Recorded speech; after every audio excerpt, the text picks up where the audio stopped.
যশোরের মেয়ে ইউসরা মানহার সাফল্যের ক্যানভাস একদিকে যেমন রঙিন, অন্যদিকে বিষাদে ভরা।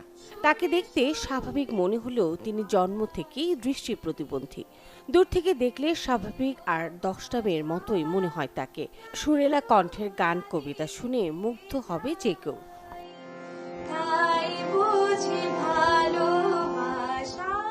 অপরিণত বয়সে জন্ম হতে দুই চোখের গঠনগত সমস্যায় দুনিয়ার আলো দেখেনি তিনি। তবে বয়স বাড়ার সাথে সাথে জীবন যুদ্ধে জ্যোতি ছড়াচ্ছেন মানহা। সব প্রতিবন্ধকতাকে জয় করে আবৃত্তি, গান, কুইজ সহ বিভিন্ন প্রতিযোগিতায় স্থানীয় ও জাতীয় পর্যায়ে প্রায় 100 পুরস্কার জয় করেছেন তিনি। পাশাপাশি ব্রেইল পদ্ধতিতে অদম্য মেধার স্বাক্ষরও রেখে চলেছেন। সমাজে আমরা বোঝা হতে চাই না।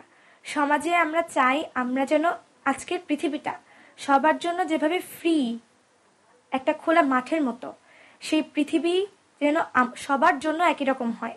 এবং আমরা করোনা চাই না, আমরা চাই সবাই যেন আমাদের পাশে এসে সহযোগিতার হাতটা বাড়ায়। আগামী 15 এপ্রিল যশোর থেকে 2025 সালের প্রাথমিক বৃত্তি পরীক্ষায় অংশ নেবেন মানহা।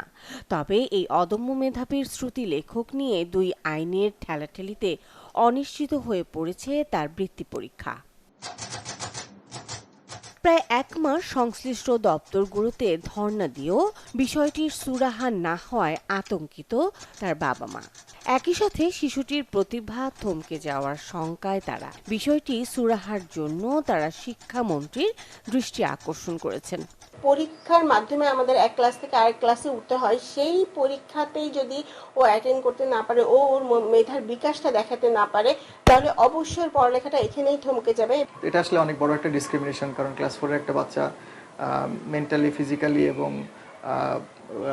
মানে জ্ঞান বা শ্রুতি লেখকের যে যোগ্যতা সেই অনুযায়ী আসলে সে আসলে তৈরি না। আমরা আশা করছি সরকার সদিচ্ছা হলে প্রতিমন্ত্রী মহোদয় বা সচিব মহোদয় তারা যদি সদিচ্ছা হন, তাহলে ইউসরা মানহার জন্য এই নীতিমালার আলোকেই একটা পদ্ধতি অবশ্যই বের করা সম্ভব। তবে নীতিমালার বাইরে গিয়ে কিছু করার নেই বলে জানিয়েছেন শিক্ষা কর্মকর্তা। অভিভাবক চাচ্ছেন সেটি হলো যে স্পেশাল চাইল্ডের একটা নীতিমালা আলাদা আছে এবং মাধ্যমিকের সেটিতে বলা আছে একজন শিক্ষক শ্রুতিলেখক হিসেবে থাকতে পারবেন। কিন্তু আমাদের পরীক্ষাটা হলো প্রাথমিক বৃত্তি পরীক্ষা, ফলে আমাদের নীতিমালার আলোকেই পরীক্ষাটা হওয়া যুক্তিযুক্ত। যেহেতু বৃত্তি পরীক্ষা একটি স্পেশাল পরীক্ষা, প্রতিযোগিতামূলক পরীক্ষা, সেখানে নীতিমালায় আছে সর্বোচ্চ ক্লাস 4-এর শিক্ষার্থী তার শ্রুতি লেখক হতে পারবে।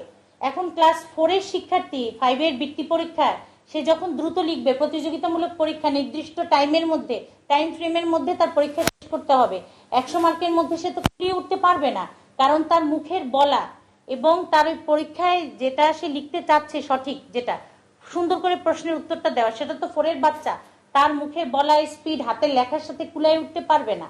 ইউসরা Manha Jessore English school and কলেজে 6ষ্ঠ শ্রেণীর ছাত্রী এবং যশোর শহরের নাজির শঙ্করপুর এলাকায় আসকার সালমান ও সুরমা ফেরদৌসের একমাত্র মেয়ে। Desk report, channel 24।